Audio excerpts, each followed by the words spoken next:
مریم school سے آتے ہی سیدھا کچن میں گئی اور زور زور سے چلانے لگی، امی جلدی سے کھانا دیں، آپ نے آج کیا پکایا ہے؟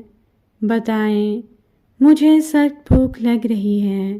امی نے اس کی بات کو کاٹتے ہوئے کہا، مریم کیا تمہیں پتہ نہیں ہے کہ جب گھر میں داخل ہوتے ہیں تو سلام بھی کرتے ہیں، اور تم نے آتے ہی چلانا شروع کر دیا۔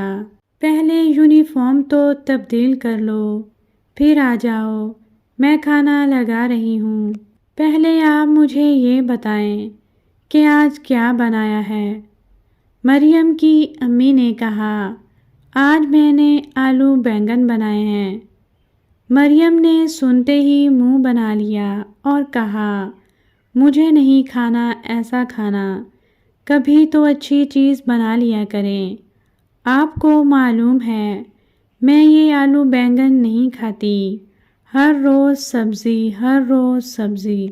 مریم کی امی نے کہا، بیٹا اللہ کا شکر ادا کرو کہ ہمیں دال سبزی اور گوشت مل جاتا ہے، ان لوگوں کو دیکھو جو اس سے محروم ہیں۔ انہوں نے سمجھایا، مگر پھر بھی اس نے اپنی امی کی بات نہ مانی اور غصے میں وہاں سے چلی گئی۔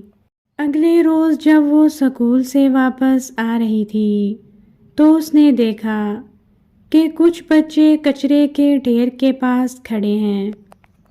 اس نے آگے بڑھ کر جب بچوں سے پوچھا، تم لوگ اس کچرے کے ڈھیر کے پاس کیا کر رہے ہو؟ ان میں سے ایک بچی نے بتایا کہ اس کچرے میں سے ہم کھانے کے لیے کچھ ڈھونڈ رہے ہیں۔ مریم نے کہا، تمہارے گھر میں دال سبزی نہیں پکتی کیا؟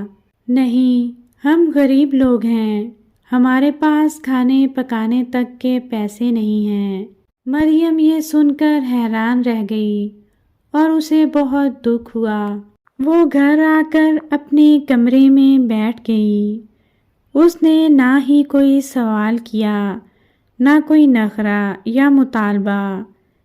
تھوڑی دیر بعد جب مریم کی امی اس کے کمرے میں آئیں تو انہوں نے دیکھا کہ مریم کچھ پریشان ہے۔ مریم کی امی نے مریم سے پوچھا، کیا ہوا مریم بیٹا؟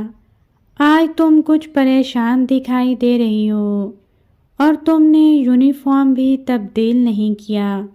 مریم نے اپنی امی کو سارا واقعہ بتا دیا اور کہا، میں یہاں بیٹھی اپنا اور ان بچوں کا موازنہ کر رہی تھی کہ اللہ تعالیٰ نے مجھے کتنی نعمتیں دی ہیں اور میں ان نعمتوں کا شکر ادا نہیں کرتی۔ امی، میں آئندہ ہر چیز کھاؤں گی اور کبھی کھانے سے انکار نہیں کروں گی اور نہ ہی اللہ کی نعمتوں کی ناشکری کروں گی۔ اس کی امی خوش تھیں کہ مریم کو اللہ کی شکر گزاری کی توفیق نصیب ہوئی اور اسے ہدایت ملی۔ اس لیے پیارے بچوں، ہمیں ہر حال میں اللہ کا شکر ادا کرنا چاہیے کہ اس نے ہمیں کتنی نعمتوں سے نوازا ہے۔